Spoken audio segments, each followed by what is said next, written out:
नमस्कार दोस्तों, मैं सुमित गोयल और आप देख रहे हैं हमारा चैनल हरियाणा मीडिया न्यूज। दोस्तों, आज हम अपने स्टूडियो में बैठे हैं कांग्रेस के वरिष्ठ नेता लक्ष्मीकांत शर्मा जी के साथ। आज इस हरियाणा की जो बड़ी खबर चल रही है कि किस तरीके से प्रदेश की सरकार, खट्टर सरकार को गिराया जाए, कांग्रेस की तरफ से एक ये प्रयोजन चल रहा है। अभी बजट स्तर के अंदर कांग्रेस अविश्वास प्रस्ताव लेकर आई है, तो इसके बारे में बात करते हैं कि क्यों कांग्रेस सरकार इस वक्त के किसानों के मुद्दे के चलते हुए सरकार को गिराना चाहता है, या यूं कहिए कि इस किसान आंदोलन के बीच में कहीं कांग्रेस अपनी रोटियां तो नहीं सेके राजनीतिक। तो बात करते हैं इसके बारे में कि उनको क्या कहना है। सर नमस्कार। नमस्कार भाई, स्वागत है आपका हमारे हरियाणा मीडिया न्यूज पर। धन्यवाद आपका बहुत बहुत। सर बताइए, जो अभी हम प्रश्न कर रहे थे कि अविश्वास प्रस्ताव जो लाया गया है उससे क्या लाभ होगा किसानों को। देखिए सुमित भाई, आपने एक प्रश्न में दो प्रश्न किए हैं, मैं दोनों का आपका जवाब देता हूँ। आपका प्रश्न ये है, पहला तो जो आपने पूरी बात कही है कि कांग्रेस अविश्वास प्रस्ताव लेकर के आई है भारतीय जनता पार्टी की नालायक, निकम्मी और नाकारा सरकार के खिलाफ। दूसरा आपका प्रश्न ये है कि कांग्रेस का क्या लाभ होगा या कांग्रेस कहीं राजनीतिक रोटियां तो नहीं सेक रही। पहले तो मैं आपको इसी बात को बता देता हूँ कि कांग्रेस ने देश के मुद्दे पर, आम आदमी के मुद्दे पर, गरीब व्यापारी कर्मचारी के मुद्दे पर और किसान के मुद्दे पर ना कभी राजनीति की है, ना कभी राजनीति करती है। कांग्रेस राजनीति करती है सिद्धांतों की। कांग्रेस राजनीति करती है इस बात के लिए कि देश का विकास कैसा हो, प्रदेश का विकास कैसे हो, आम आदमी की उन्नति कैसे हो, प्रगति कैसे हो। कांग्रेस इन मुद्दों को साथ लेकर के आगे बढ़ती है, जब से कांग्रेस बनी है उस दिन से लेकर के। इसलिए मैं बिल्कुल सिरे से आपकी इस बात को खारिज करता हूं कि कांग्रेस किसी राजनीतिक लाभ के लिए या राजनीतिक रोटियां सेकने के लिए ये अविश्वास प्रस्ताव लेकर के आई है। देखिए साहब, जहां तक आपका मामला बनता है, आपने कहा कि कांग्रेस अविश्वास प्रस्ताव लेकर के आई है, ये बिल्कुल सत्य है। और कांग्रेस आज से नहीं, पहले दिन से, जब से कांग्रेस का मामला चलता है, कांग्रेस की जो गठन होता है, आप कांग्रेस के इतिहास में जाइए, कांग्रेस का गठन ही सिर्फ इस बात के लिए हुआ था कि हिंदुस्तान के आम आदमी की, जो सबसे निचले तबके का व्यक्ति है, जो गरीब है, जो मजदूर है, जो छोटा व्यापारी है, छोटा दुकानदार है, उन लोगों का जो है, उन लोगों का विकास कैसे हो, उनकी प्रगति कैसे हो, वो ऊंचाई पर कैसे जाए, इस बात को लेकर के कांग्रेस का गठन हुआ था। दूसरी तरफ भारतीय जनता पार्टी का जो गठन हुआ था, इनके जो पेरेंटल जो संगठन है आरएसएस, उनका गठन ही इसी बात को लेकर के हुआ था कि बड़े बड़े उद्योगपतियों का, बड़े बड़े लोगों का, जो बड़े बड़े सरमाएदार हैं, उनका उत्थान कैसे हो और गरीब आदमी को कैसे कुचला जाए, पीसा जाए, मारा जाए, घसीटा जाए। ये दो बुनियादी फर्क कांग्रेस और भारतीय जनता पार्टी में रही है। इसका सबसे बड़ा उदाहरण आपको 2014 तक, जब तक कांग्रेस की सरकार केंद्र में भी रही है और हरियाणा में भी रही है, बिल्कुल आप निश्चित तौर पर देख सकते हैं। ये ठीक है कि आजकल का जो गोदी मीडिया वो कुछ और दिखाता है, लेकिन फिर भी जो आप जैसे भाई हैं जो सत्य दिखाते हैं, जो सच दिखाते हैं, सोशल मीडिया को मैं खासतौर पर बधाई देता हूं कि पिछले 2 साल के अंदर सोशल मीडिया ही एक ऐसा जरिया है जिसने हिंदुस्तान की जनता के सामने सच दिखाया है, सच रखा है, बिका नहीं है, गिरा नहीं अपने स्तर से, लगातार वो सच दिखाता है। तो वहां पर मामला ये आता है कि आज अविश्वास प्रस्ताव जो कांग्रेस लेकर के आई है, उसमें कोई और मुद्दा बिल्कुल कहीं शामिल नहीं है, सिर्फ और सिर्फ किसान का मुद्दा शामिल है साहब। पिछले 105 दिन से दिल्ली की सरहदों पर, दिल्ली के बॉर्डर पर हिंदुस्तान का अन्नदाता, हिंदुस्तान का किसान लगातार धरने पर बैठा हुआ है और उनकी मांग भी कुछ नहीं है। वो ये कहते हैं कि जो 3 काले कानून केंद्र की सरकार लेकर के आई है, उन बिलों को सरकार वापस ले, किसान उसी दिन अपने घर चला जाएगा। मैं इसमें ज्यादा ना कहते हुए सिर्फ इसको कंक्लूड थोड़ा सा करना चाहूंगा, क्योंकि आपने प्रश्न किया है अविश्वास प्रस्ताव का, तो उसी मुद्दे को लेकर के जो है कांग्रेस आगे आई है। 105 दिन का अर्सा कम नहीं होता। पहले तो भारतीय जनता पार्टी की सरकार ने, मोदी साहब ने विभिन्न प्रकार के आरोप लगाए, वो सब धुलते चले गए, देशद्रोही कहा, गद्दार कहा, वो सब पीछे छूट गया, बहुत मामला पीछे चला गया। लेकिन अब जो सेशन था लोकसभा का, उसमें आखिरकार प्रधानमंत्री ने यह मान लिया कि आंदोलन किसानों का है और देश के बॉर्डर पर किसान बैठा है। तब कांग्रेस ने फिर ये प्रश्न किया था, जिस अविश्वास प्रस्ताव की आप कर रहे हैं, इसी कांग्रेस ने यह प्रश्न किया मोदी साहब से हमने भी किया, व्यक्तिगत रूप से भी हम हर जगह ये बात उठाते हैं कि साहब जब आपने मान लिया कि दिल्ली के सरहद पर, दिल्ली के बॉर्डर पर किसान बैठा है और जो उसका आंदोलन है वो बड़ा पवित्र आंदोलन है, तब आप क्यों नहीं वो 3 काले कानून जो किसान चाहता ही नहीं है, जिसको आप कहते हो कि किसान के हक में है। देखिए साहब, मैं कहता हूं कि मैं आपको कुछ देना चाहता हूं, आपका लाभ करना चाहता हूं, और आप कहते हैं कि साहब मुझे लाभ की जरूरत नहीं है, मैं लाभ नहीं कमाऊंगा, मैं अपनी गरीबी में खुश हूं, तो मैं जबरन आपको देने वाला कौन होता हूं? नरेंद्र मोदी साहब कहते हैं कि हम जबरन किसान का भला करेंगे। किसान कहता हमें नहीं भला चाहिए भाई, हमें अपने पहले हाल में जीने दो। तो वहां केंद्र सरकार को मान लेना चाहिए। मैं ये आपके चैनल के माध्यम से बड़ा स्पष्ट तौर पर एक लाइन कहना चाहूंगा कि निरंकुश राजा, हठी राजा, जिद्दी राजा हमेशा ही देश के लिए घातक हुआ है। ये दुनिया का इतिहास है।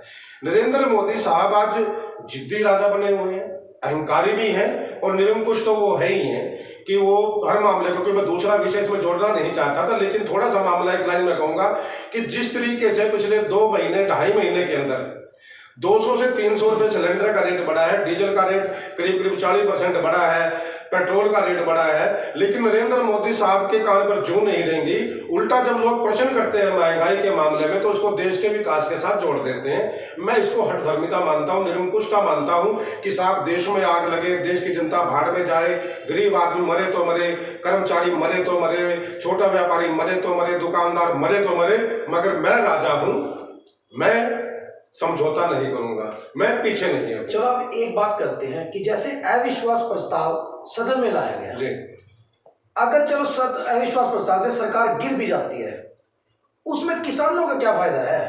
देखिए किसान जो बैठे, क्या किसानों का बिल वापस हो जाएगा? बिल केंद्र लेके आई है, केंद्र मामले को सुलझाएगी, बात करेगी नहीं करेगी। तो अगर सरकार गिर भी जाती है तो कहीं ना कहीं कांग्रेस की अपनी राजनीति लग रही है इसमें। तो नहीं, कांग्रेस, मैंने पहली लाइन में एक बात कही, कांग्रेस की राजनीति सिर्फ एक लाइन पर टिकती है कि देश का विकास कैसे हो, देश प्रगति कैसे करे, आम आदमी के पेट में रोटी कैसे जाए, आम आदमी की जेब में पैसे। उन बड़े उद्योगपतियों की बात मैं नहीं कर रहा, मैं आम आदमी की बात कर रहा हूँ, गरीब मजदूर, व्यापारी, कर्मचारी, छोटे दुकानदार की। कांग्रेस की नीति ये रही है। जहां तक अविश्वास प्रस्ताव का मामला, निश्चित तौर पर किसान के मुद्दे को लेकर के कांग्रेस लेकर के आई है। अगर ये केंद्र की सरकार मान जाती आज से पहले ही, तो कांग्रेस क्यों अविश्वास प्रस्ताव लेकर के आती भाई? जब कांग्रेस ने देखा कि जिद्दी राजा मान नहीं रहा, अहंकारी हठी राजा मान नहीं रहा, तब एक यही जरिया था। देखिए लोकतंत्र है, लोकतंत्र में सरकार बनने पर के बाद आप राजा बन जाते हो, और सरकार गिरते ही आप रोड पर आ जाते हो। तो इसीलिए कांग्रेस अविश्वास प्रस्ताव लेकर के आई है कि जो सरकार आम आदमी की सुन नहीं रही, गरीब आदमी की सुन नहीं रही, जुल्म कर रही है, जालिम बनी हुई है, उस सरकार से छुटकारा कैसा मिला जाए, तो उसको लेकर के अविश्वास प्रस्ताव कांग्रेस लेकर के आई है। कि हरियाणा के अंदर जो असंतोष है, मैं दावे के साथ कह सकता हूं कि हरियाणा के अंदर भारतीय जनता पार्टी के विधायकों को और जेजेपी के पार्टी को, जेजेपी तो बिकाऊ माल साबित हो चुका है कि जो पार्टी भारतीय जनता पार्टी के खिलाफ चुनाव लड़ करके आई है, जो ये कहती थी चुनाव में, दुष्यंत चौटाला साहब की भारतीय जनता पार्टी कहती थी अब की बार 75 पार, और दुष्यंत चौटाला कहते थे भारतीय जनता पार्टी जमुना पार। उसको जमुना पार जाते जाते भारतीय जनता पार्टी यमुना पार चली गई थी, लेकिन उसको रोका किसने? दुष्यंत चौटाला साहब ने। उसको जो आदमी कहता था कि यमुना पार छोड़ के आऊंगा, वो यमुना पार से भारतीय जनता पार्टी को वापस लेके आया और हरियाणा की गद्दी पर काबिज कर दिया। फिर मामला साहब आया असंतोष का, लोगों ने इनके विधायकों से इस्तीफे मांगे। आज भी यहाँ स्थानीय विधायक आवास पर जो है प्रदर्शन हुआ है किसान यूनियन का कि अपने अपने विधायकों से इस्तीफा मांगा जाए, क्योंकि सभी जो विधायक हैं किसान की वोट से बने हैं, किसान के नाम से बने हुए हैं। तो वो मामला आता है। भारतीय जनता पार्टी में खुद इतना संतोष है कि नरेंद्र मोदी का नाम एक तरफ हटा दीजिए और बीजेपी को खुला छोड़ दीजिए कि साहब मोदी नहीं है, बीजेपी की सरकार, और बीजेपी ये सारा मामला खट्टर साहब चलाएंगे। तो दावे के साथ कहता हूं कि कम से कम 40 में से 20 बीजेपी के विधायक भागने को तैयार बैठे हैं, क्योंकि देख कितनी दुर्भाग्यपूर्ण स्थिति है कि जनता के नुमाइंदे जो जनता ने चुने हैं, चाहे वो विधायक और चाहे सांसद है, जनता उनको अपने गांव में घुसने नहीं दे रही, अपने हल्के में घुसने दे रही। किसी सांसद और विधायक में इतनी हिम्मत, इतना हौसला नहीं है कि वो जनता के बीच में जा सके।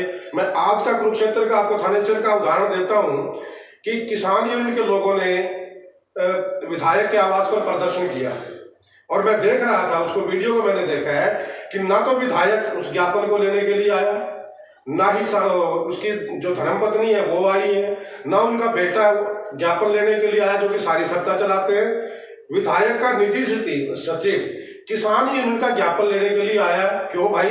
जिन लोगों के पास कल आप वोट मांगने के लिए जा रहे थे, आज आप उनका सामना करने की हिम्मत नहीं रखते। वो लोग आपके घर पे आए हैं, उनको चाय पानी पिलवाना चाहिए था, उनको बुलवाना चाहिए था, लेकिन मैंने देखा एक वीडियो के अंदर कि वो उनका निजी सचिव जो है वो ज्ञापन ले रहा है। ये बड़ी दुर्भाग्यपूर्ण स्थिति है कि जब जनता के चुने नुमाइंदे जनता के बीच में नहीं जा सकते, वो सरकार कहाँ है? और आपने कहा कि अविश्वास प्रस्ताव, अविश्वास तो हरियाणा की जनता ने दिखाया था। आज हरियाणा के अंदर एक भी विधायक भारतीय जनता पार्टी और जेजेपी का, एक भी सांसद भारतीय जनता पार्टी का और जेजेपी का जनता के बीच में नहीं जा सकता। ये अविश्वास है। रही कांग्रेस की बात, कांग्रेस ने ना अपने लाभ के लिए किया, क्योंकि कांग्रेस को भी अच्छी तरह पता है, कांग्रेस खूब जानती है कि जो बिल है वो केंद्र सरकार वापस लेगी। कोई ऐसा नासमझ और अनाड़ी आदमी कांग्रेस में नहीं है, लेकिन दबाव बनाने की प्रक्रिया होती है, दबाव बनाया जाता है।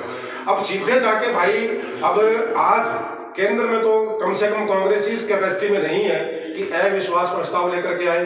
अगर केंद्र में कांग्रेस इस कैपेसिटी में होती तो कांग्रेस केंद्र में अविश्वास प्रस्ताव लेकर के आती। लेकिन जहां जहां देखिए, हर एक मामला जुड़ा होता है एक दूसरे के साथ। आप किसी की मदद करना चाहते हैं, कोई आदमी आपसे पैसे मांगने के लिए आया, आपके पास पैसे नहीं है, आप कहते हैं साहब मेरे पास पैसे नहीं है, मेरे पास अनाज है, मैं उसको अनाज दे सकता हूँ। कोई मेरे पास अनाज मांगने के लिए आया, मैं कहता हूँ भाई मेरे पास अनाज नहीं है, मैं आपको पैसे दे सकता हूँ। मतलब सिर्फ इतना है कि जो हमसे मदद मांगने के लिए आया है, जो हमारे दर पर आया है, हम उसकी मदद करें, किसी भी तरीके से करें।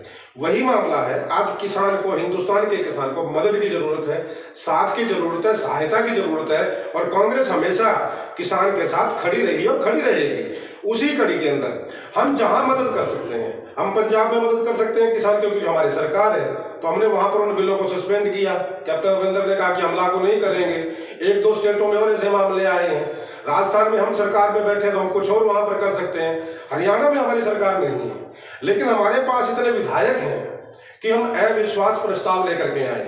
और जिन विधायकों का भारतीय जनता पार्टी में जमीर जिंदा होगा, जिन विधायकों का जेजेपी का जमीर जिंदा होगा, जिन विधायकों का आजाद रहते हुए जमीर जिंदा होगा, वो कांग्रेस के अविश्वास प्रस्ताव के समर्थन में आएंगे। मैं सीधा इसको यह मानता हूं कि ये किसान का साथ देने और किसान के पक्ष और विपक्ष की बात है। जो कांग्रेस के जो इसके किसान के हक में जो लोग खड़े हैं, जो किसान के हक में विधायक खड़े हैं, वो कांग्रेस के अविश्वास प्रस्ताव का समर्थन करेंगे।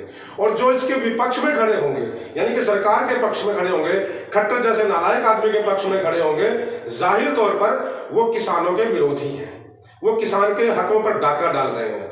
ये एक दबाव होता है। दूसरी बात, आपने कहा लाभ क्या होगा, कांग्रेस इसमें कहीं लाभ की स्थिति में नहीं देख रही है, ना कांग्रेस अपने लाभ के लिए ऐसा कर रही है। अगर कांग्रेस के आदमियों ने कभी अपने निजी हितों के लिए लड़ाई लड़ी होती, अपने निजी हित का लाभ सोचा होता, तो आज केंद्र से कांग्रेस जाती कभी ना। आज भी कांग्रेस केंद्र में सत्ता में होती, लेकिन कांग्रेस कभी अपने निजी हितों के लिए नहीं लड़ती। कांग्रेस कभी अपने व्यक्ति के निजी स्वार्थ के लिए आगे नहीं बढ़ती है। कांग्रेस बढ़ती है आम आदमी, गरीब आदमी, व्यापारी, छोटे व्यापारी, कर्मचारी के लिए, उन्हीं नीतियों के लिए।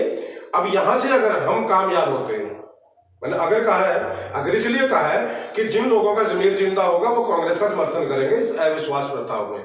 और अगर हम यहां से कामयाब होते हैं, देखिए सीधी सी बात है भाई, अगर आपके पास 10 चीजें कहीं हैं, आप 10 चीजें अपनी गोद में लेकर के बैठे हो, और धीरे धीरे आपके पास से एक चली गई तो आपको थोड़ा महसूस होगा कि एक चली गई, फिर दूसरी जाएगी तो आपको थोड़ा और महसूस होगा, तीसरी जाएगी तो और महसूस होगा।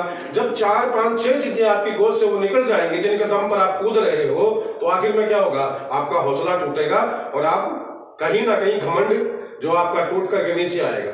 ठीक वही स्थिति हम देखते हैं। इसलिए नहीं कि कांग्रेस ने लाभ कमाना है, कांग्रेस को मुख्यमंत्री बनना है या कांग्रेस ने मंत्री बनना है। कांग्रेस ने सिर्फ इसलिए कि केंद्र की सरकार अगर झुक सकती है, टूट सकती है, तो यही एक तरीका बचा हुआ है। और ये तरीका भी सिर्फ कांग्रेस ने किसानों के हक के लिए अपनाया है, ताकि इस देश की संपूर्णता को बचाया जा सके, इस देश के किसान को बचाया जा सके। और किसान नहीं, मैं फिर कहना चाहता हूं, मैं बार बार एक बात कहता रहा हूं, आपके माध्यम से मैंने कई बार ये बात कही है, मैं फिर कहता हूं कि ये लड़ाई किसान की नहीं है साहब, ये लड़ाई तो हिंदुस्तान के उस नौजवान की है जो अभी बचपन में है, जिसको युवा होना है, उसको तय करना है कि उसे कुछ चंद आदमियों की गुलामी में रहना है या उसे स्वतंत्र जीना है, अंग्रेजों की स्थिति देखनी है या फिर आजाद भारत की स्थिति देखनी है। उस आजाद भारत को जिंदा रखने के लिए, देश के नौजवान की आजादी के लिए, आम आदमी की, छोटे व्यापारी, दुकानदार, कर्मचारी के भले के लिए, उसके विकास के लिए, उसके डेवलपमेंट के लिए कांग्रेस अविश्वास प्रस्ताव लेकर के आई है कि अगर हरियाणा में यह सरकार गिरती है तो घमंडी और निरंकुश राजा जो नरेंद्र मोदी साहब आज बनकर के बैठे हैं, उनका सर कुछ ना कुछ नीचे होगा, उन्हें एहसास होगा। मैं आपको एक यहाँ उदाहरण भी देना चाहता हूँ। मुझे यूपी का एक मामला आता है, अभी 2-4 रोज पहले एक मंत्री का नाम आया था वहां पर, उत्तर प्रदेश से, अब वो हालांकि चुप हो चुके हैं। वहां से मामला आया था कि वो किसानों के समर्थन में उतरे हैं। पता नहीं मोदी साहब ने क्या घुड़की दी, वो भारतीय जनता पार्टी के थे और इन्हीं के जो है किसान आंदोलन से उन्होंने जाके समर्थन किया। तो 2 दिन बाद उनका जो मामला था वो थोड़ा सा उन्होंने कुछ, वही बात है भाई, ईडी लगा दो पीछे, वो चुप हो गए। लेकिन बिल्कुल असंतोष केंद्र में भी है, एक ईंट गिरने की जरूरत है। भारतीय जनता पार्टी उस बुनियाद पर खड़ी है कि जिसकी बुनियाद की एक ईंट निकालो तो बिल्डिंग धड़ाम से गिरेगी। और मैं दावे के साथ कहता हूं कि हरियाणा में अगर ऐसा हो जाता है तो सिर्फ हरियाणा नहीं रहेगा, उसके बाद और स्टेट भी हैं, उत्तर प्रदेश भी है, मध्य प्रदेश भी है, वहां भी सरकारें गिरेंगी साहब। और जब वहां सरकारें गिरेंगी तो मोदी साहब नीचे आएंगे और सवाल वही है, जवाब वही है कि फिर किसान का भला होगा, और किसान का नहीं बल्कि हिंदुस्तान का भला होगा। क्योंकि मैं आखिर में यही बात कहूंगा कि इस देश का किसान अपनी लड़ाई नहीं लड़ रहा, इस देश के नौजवानों की, इस देश के भविष्य की लड़ाई लड़ रहा है। इसीलिए इन लोगों का जाना जरूरी है और इनको भेजने के लिए, सत्ता से बेदखल करने के लिए हरियाणा से शुरुआत हुई। तो ये थे हमारे साथ कांग्रेस के नेता लक्ष्मीकांत शर्मा जी। इन्होंने अपने विचार दिए हैं अपनी सरकार के लिए कि वह अविश्वास प्रस्ताव लेके आए हैं आम जन की भलाई के लिए। बाकी समझदार आप सब जनता है कि किस तरीके से इनके विचारों को किस रूप में लेते हैं। आप अपने सुझाव हमारे मीडिया चैनल की इस वीडियो पर कमेंट के रूप में जरूर दें कि वाकई में कि क्या ये अविश्वास प्रस्ताव आम जन के लिए सही है या गलत। ये आप जरूर लिखें हमारे कमेंट बॉक्स में। हरियाणा मीडिया न्यूज़ के द्वारा आगे भी और अपडेट्स के साथ आपके साथ बने रहिए हमारे YouTube channel Haryana media news के साथ। धन्यवाद।